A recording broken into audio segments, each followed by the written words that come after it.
आज 8 अक्टूबर प्यारे बाबा के महावाक्य हैं।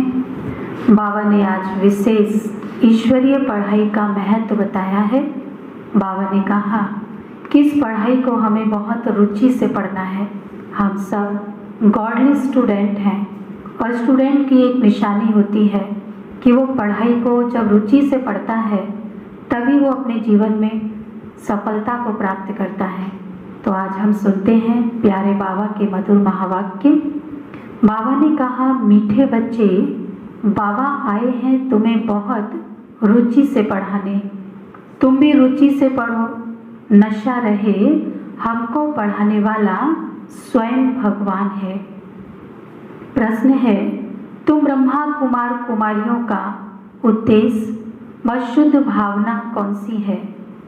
उत्तर, तुम्हारा उद्देश्य है कल्प 5000 वर्ष पहले की तरह फिर से श्रीमत पर विश्व में सुख और शांति का राज्य स्थापन करना। तुम्हारी शुद्ध भावना है कि श्रीमत पर हम सारे विश्व की सद्गति करेंगे। तुम नशे से कहते हो हम सबको सद्गति देने वाले हैं। तुम्हें बाप से पीस प्राइज मिलती है। नरकवासी से स्वर्गवासी बनना ही प्राइज लेना है। ओम शांति। स्टूडेंट जब पढ़ते हैं तो खुशी से पढ़ते हैं। टीचर भी बहुत खुशी से रुचि से पढ़ाते हैं। रूहानी बच्चे ये जानते हैं कि बेहद का बाप जो टीचर भी है हमको बहुत रुचि से पढ़ाते हैं। उस पढ़ाई में तो बाप अलग और टीचर अलग होता है। जो पढ़ाते हैं कोई कोई का बाप ही टीचर होता है। जो पढ़ाते हैं तो बहुत रुचि से पढ़ाते हैं, क्योंकि फिर भी ब्लड कनेक्शन होता है ना। अपना समझकर बहुत रुचि से पढ़ाते हैं। ये बाप तुम्हें कितना रुचि से पढ़ाते होंगे तो बच्चों को भी कितना रुचि से पढ़ना चाहिए। डायरेक्ट बाप पढ़ाते हैं और ये एक ही बार आकर बाप पढ़ाते हैं। बच्चों को बहुत रुचि चाहिए। बाबा भगवान हमको पढ़ाते हैं और हर बात अच्छी रीति समझाते रहते हैं। कोई कोई बच्चों को पढ़ते पढ़ते विचार आते हैं, ये क्या है? ड्रामा में ये आवागमन का चक्र है, परंतु ये नाटक रचा ही क्यों? इससे क्या फायदा? बस सिर्फ ऐसे चक्र ही लगाते रहेंगे। इससे तो छूट जाए तो अच्छा है।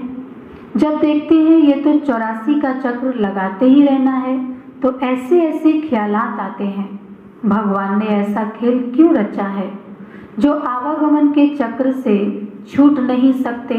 इससे तो मोक्ष मिल जाए। ऐसे ऐसे ख्यालात कई बच्चों को आते हैं। इस आवागमन से दुख सुख से छूट जाए। बाप कहते हैं ये कभी हो नहीं सकता। मोक्ष पाने के लिए कोशिश करना भी वेस्ट हो जाता है। बाप ने समझाया है एक भी आत्मा पाठ से छूट नहीं सकती।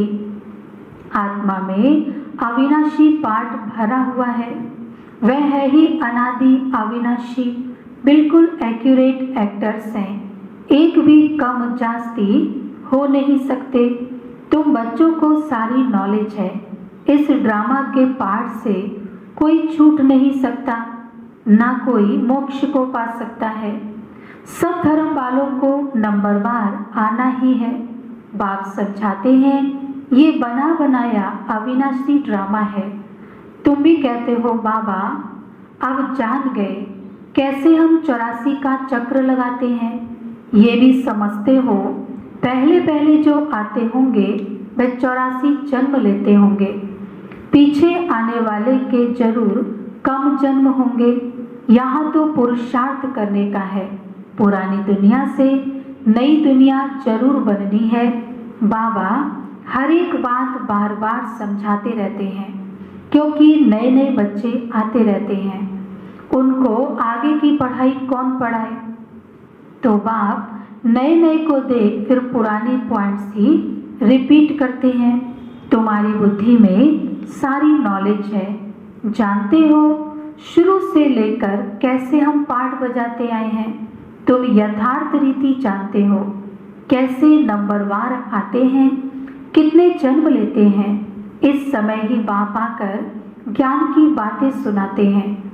सतयुग में तो है ही प्रारब्ध, ये इस समय तुमको ही समझाया जाता है। गीता में भी शुरू में फिर पिछाड़ी में ये बात आती है, मन मना भव। पढ़ाया जाता है स्टेटस पाने के लिए, तुम राजा बनने के लिए अब पुरुषार्थ करते हो। और धर्म वालों का तो समझाया जाता है कि वे नंबरवार आते हैं। धर्म स्थापक के पिछाड़ी सबको आना पड़ता है। राजाई की बात नहीं, एक ही गीता शास्त्र है जिसकी बहुत महिमा है। भारत में ही बाप आकर सुनाते हैं और सबकी सदगति करते हैं। वह धर्म स्थापक जो आते हैं वो जब मरते हैं तो बड़े बड़े तीर्थ बना देते हैं। वास्तव में सबका तीर्थ ये भारत ही है जहाँ बेहद के बाप आते हैं। बाप ने भारत में ही आकर सर्व की सदगति की है। बाप कहते हैं मुझे लिबरेटर गाइड हो ना, फिर से कर दो। बाप कहते हैं मुझे लिबरेटर गाइड कहते हो ना। हम तुमको इस पुरानी दुनिया, दुख की दुनिया से लिबरेट कर शांति धाम, सुख धाम में ले जाते हैं। बच्चे जानते हैं बाबा हमें शांति धाम, सुख धाम ले जाएंगे, बाकी सब शांति धाम जाएंगे। दुख से बाप आकर लिबरेट करते हैं। उनका जन्म मरण तो है नहीं, बाप आया फिर चला जाएगा। उनके लिए ऐसे थोड़ी कहेंगे कि मर गया, जैसे शिवानंद के लिए कहेंगे शरीर छोड़ दिया, फिर क्रिया कर्म करते हैं। ये बाप चला जाएगा तो इनका क्रिया कर्म, सेरेमनी आदि कुछ भी नहीं करना होता है। उनके तो आने का भी पता नहीं पड़ता, क्रिया कर्म आदि की तो बात ही नहीं। और सब मनुष्यों का क्रिया कर्म करते हैं, बाप का क्रिया कर्म होता नहीं, उनको शरीर ही नहीं है। सतयुग में ये ज्ञान भक्ति की बातें होती नहीं, अभी ही चलती हैं और सब भक्ति ही सिखलाते हैं। आधा कल्प है भक्ति, फिर आधा कल्प के बाद बाप आकर ज्ञान का वर्षा देते हैं। ज्ञान कोई वहाँ साथ नहीं चलता, वहाँ बाप को याद करने की दरकार नहीं रहती। भक्ति में है, वहाँ याद करना होता है क्या? दुख की फरियाद वहाँ होती ही नहीं। भक्ति भी पहले अव्यभिचारी फिर व्यभिचारी, इस समय तो अति व्यभिचारी भक्ति है। इसको एकदम रौरव नर्क कहा जाता है। एकदम तीखे में तीखा नर्क है, फिर बाप आकर तीखा स्वर्ग बनाते हैं। इस समय है 100% दुख, फिर 100% सुख और शांति होगी। आत्मा जाकर अपने घर विश्राम पाएगी। समझाने में बड़ा सहज है। बाप कहते हैं मैं आता ही तब हूँ जब नई दुनिया की स्थापना कर पुरानी का विनाश करना होता है। इतना कार्य सिर्फ एक तो नहीं करेंगे, खिदमतगार बहुत चाहिए। इस समय तुम बाप के खिदमतगार बच्चे बने हो, भारत की खास सच्ची सेवा करते हो। सच्चा बाप सच्ची सेवा सिखलाते हैं, अपना भी, भारत का भी और विश्व का भी कल्याण करते हो। तो कितना रुचि से करना चाहिए। बाबा कितनी रुचि से सर्व की सदगति करते हैं। अभी भी सर्व की सदगति होनी है जरूर। ये है शुद्ध अहंकार, शुद्ध भावना। तुम सच्ची सच्ची सेवा करते हो, परंतु गुप्त। आत्मा कहती है शरीर द्वारा। तुमसे बहुत पूछते हैं बीके का उद्देश्य क्या है।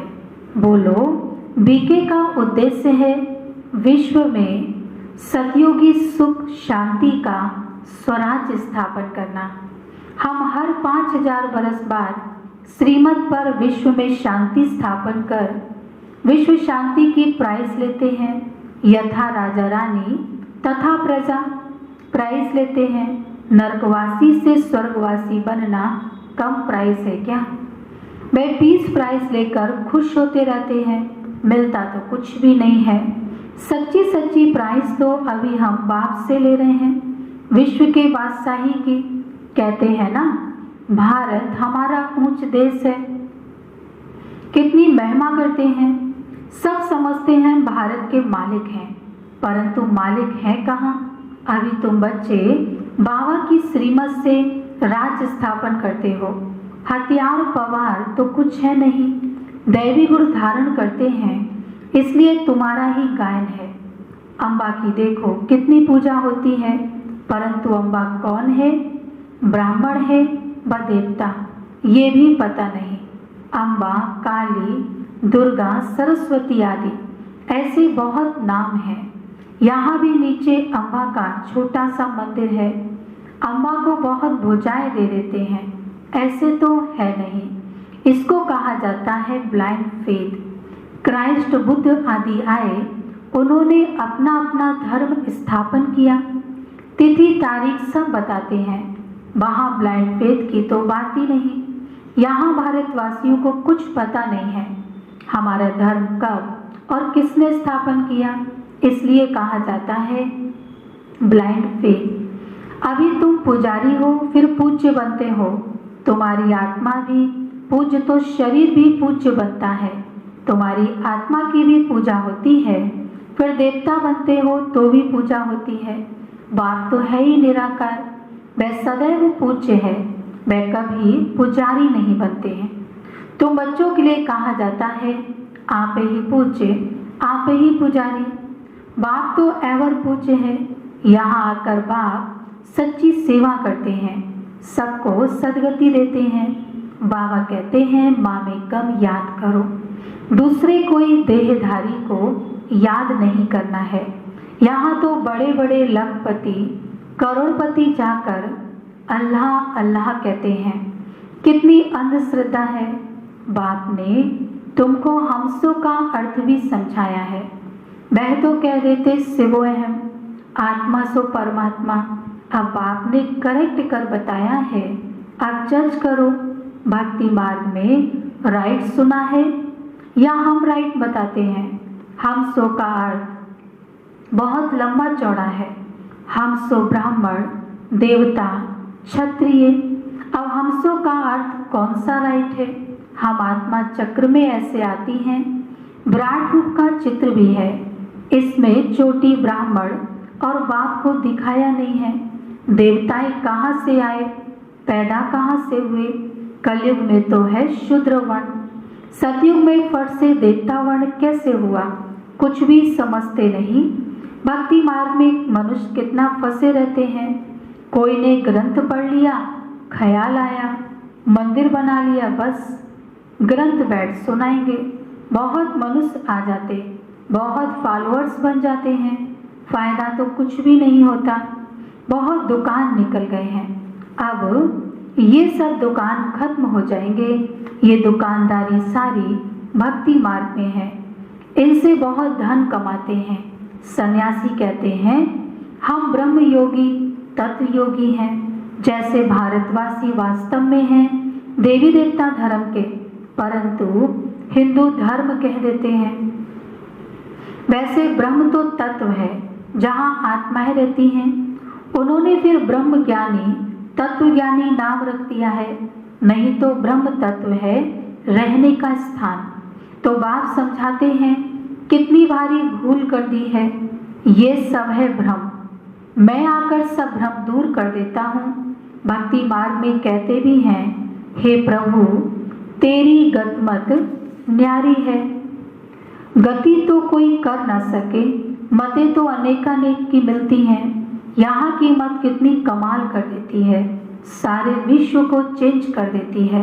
अभी तुम बच्चों की बुद्धि में है इतने सब धर्म कैसे आते हैं, फिर आत्माएं कैसे अपने अपने सेक्शन में जाकर रहती हैं। ये सब ड्रामा में नूद है, ये भी बच्चे जानते हैं। दिव्य दृष्टि दाता एक बाप ही है। बाबा को कहा ये दिव्य दृष्टि की चाबी हमको दे दो तो हम कोई को साक्षात्कार करा दें। बोला नहीं, ये चाबी किसी को मिल नहीं सकती। उनके एवज में तुमको फिर विश्व की बादशाही देता हूँ। मैं नहीं लेता हूँ, मेरा ही पार्ट है साक्षात्कार कराने का। साक्षात्कार होने से कितना खुश हो जाते हैं, मिलता कुछ भी नहीं। ऐसे नहीं कि साक्षात्कार से कोई निरोगी बन जाते हैं या धन मिल जाता है, नहीं। मीरा को साक्षात्कार हुआ परंतु मुक्ति को थोड़ी पाया। मनुष्य समझते हैं वह रहती ही बैकुंठ में थी, परंतु बैकुंठ कृष्णपुरी है कहाँ। ये सब है साक्षात्कार। बाप बैठ सब बातें समझाते हैं। इनको भी पहले पहले विष्णु का साक्षात्कार हुआ तो बहुत खुश हो गया। वह भी जब देखा कि मैं महाराजा बनता हूँ, विनाश भी देखा फिर राजाई का भी देखा, तब निश्चय बैठा, ओहो मैं तो विश्व का मालिक बनता हूँ। बाबा की प्रवेशता हो गई। बस बाबा ये सब आप ले लो, हमको तो विश्व की बादशाही चाहिए। तुम भी ये सौदा करने आए हो ना। जो ज्ञान उठाते हैं उनकी फिर भक्ति छूट जाती है। अच्छा, मीठे मीठे सिकीला दे बच्चों प्रति माता पिता बाप दादा का याद प्यार और गुड मॉर्निंग। रूहानी बाप की रूहानी बच्चों को नमस्ते। हम रूहानी बच्चों की रूहानी बाप दादा को नमस्ते। धारणा के लिए मुख्य सार नंबर 1, दैवी गुण धारण कर श्रीमत पर भारत की सच्ची सेवा करनी है। अपना, भारत का और सारे विश्व का कल्याण बहुत बहुत रुचि से करना है। नंबर 2, ड्रामा की अनादि अविनाशी नूंद को यथार्थ समझ कोई भी टाइम वेस्ट करने वाला पुरुषार्थ नहीं करना है। व्यर्थ ख्यालात भी नहीं चलाने हैं। आज का वरदान है, एकाग्रता के अभ्यास द्वारा एक रस स्थिति बनाने वाले सर्व सिद्धि स्वरूप भव। स्पष्टीकरण है, जहाँ एकाग्रता है वहाँ स्वतः एक रस स्थिति है। एकाग्रता से संकल्प, बोल और कर्म का व्यर्थपन समाप्त हो जाता है और समर्थपन आ जाता है।